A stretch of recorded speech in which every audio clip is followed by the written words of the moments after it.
Millennials were the last generation to play outside until the streetlights came on, and the first to have their entire lives documented on social media. They grew up in a world that promised them infinite possibilities. Their parents, the boomers, told them, "You can be anything you want." But 20 years later, that promise has turned into a psychological prison.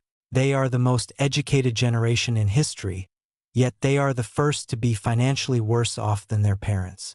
This isn't just about the economy, it's about a deep structural cognitive dissonance. Their brains are stuck between the analog dreams of the 90s and the digital exhaustion of the 2020s. Today, we deconstruct the millennial burnout, the silent weight of being special but feeling replaceable. Why is this generation so tired, and why can't they explain it to anyone else? In the 90s, the world introduced the participation trophy.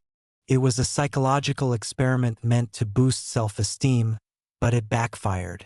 It taught millennials that effort equals applause. This created a generation addicted to extrinsic validation. Now, as adults, they don't know how to function without a like or a performance review.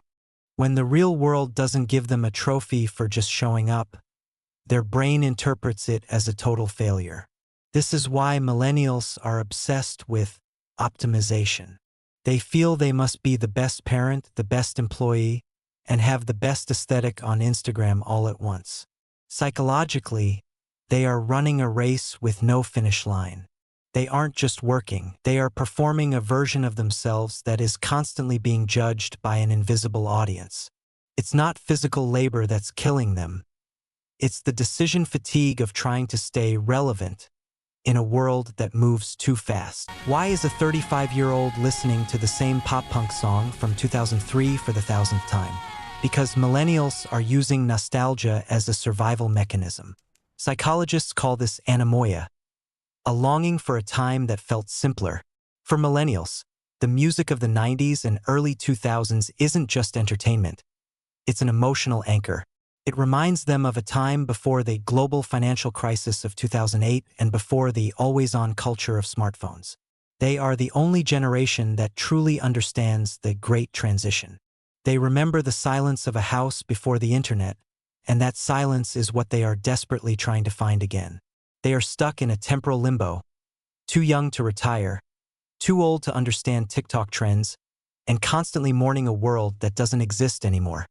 If you ask a millennial why they are tired, they might say work, but the truth is deeper.